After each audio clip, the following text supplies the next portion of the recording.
In the heart of Boston, on a cold January day in 1919, a tragedy so bizarre and horrifying occurred that it would forever be etched in the city's history.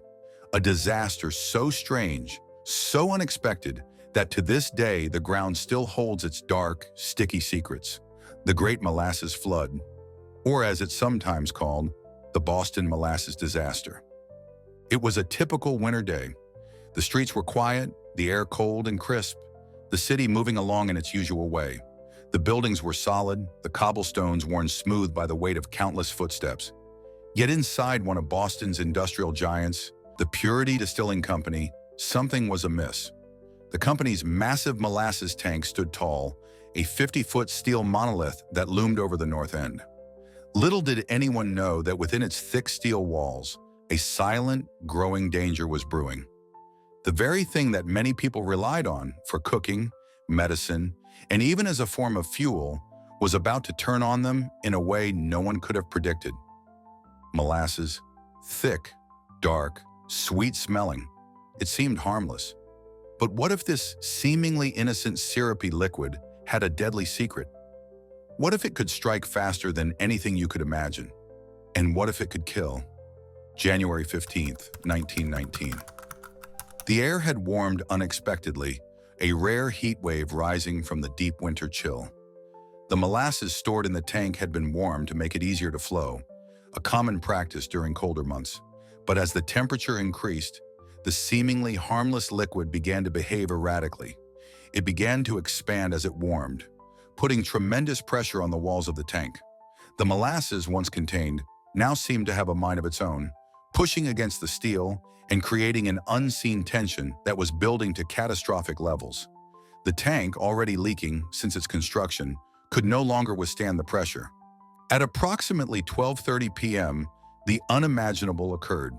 The tank, standing 50 feet tall and 90 feet wide, suddenly gave way. The sound of its collapse was like thunder. A deep, horrific roar echoed through the north end. The ground trembled beneath people's feet. And then, a deadly wave surged through the streets. A 25-foot wall of molasses, moving at over 35 miles per hour, faster than a speeding car, rushed through the streets of Boston. People had no time to react. Horses, humans, streetcars, everything in its path was swept away, caught in the sticky, suffocating flood. Buildings were crushed.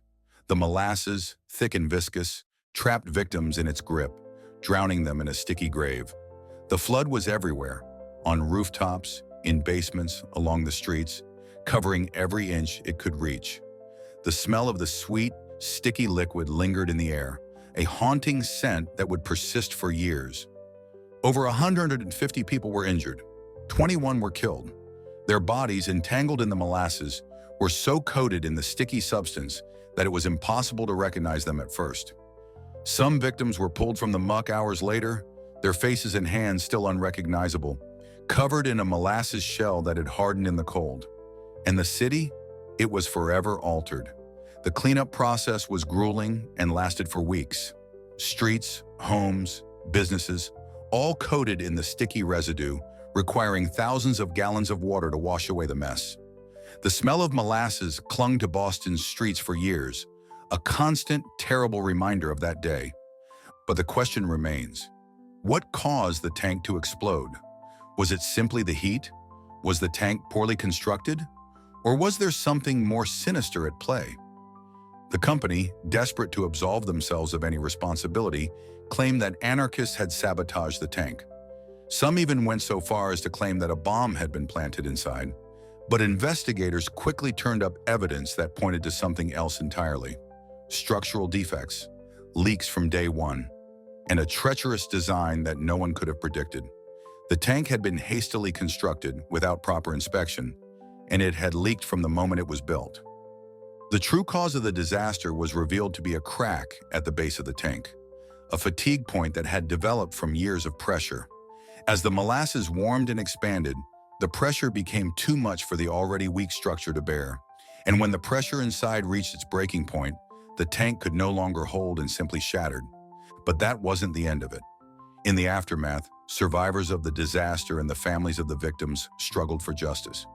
The Purity Distilling Company, though it was later found responsible, never faced adequate penalties. Despite numerous lawsuits, compensation was minimal, and most of the affected families were left to cope with their trauma on their own. Langone Park now sits where the Great Molasses Flood occurred, with local legends still recalling the lingering smell and echoes of the disaster. The tragedy serves as a stark reminder of how overlooked dangers can become deadly, prompting stronger construction standards and shaping industrial regulations. Though the molasses is gone, the lessons and memories remain in Boston streets. For more stories of mysterious disasters, corporate negligence, and dark history, subscribe to C-Stew. And remember, sometimes the most unexpected dangers lie hidden in plain sight.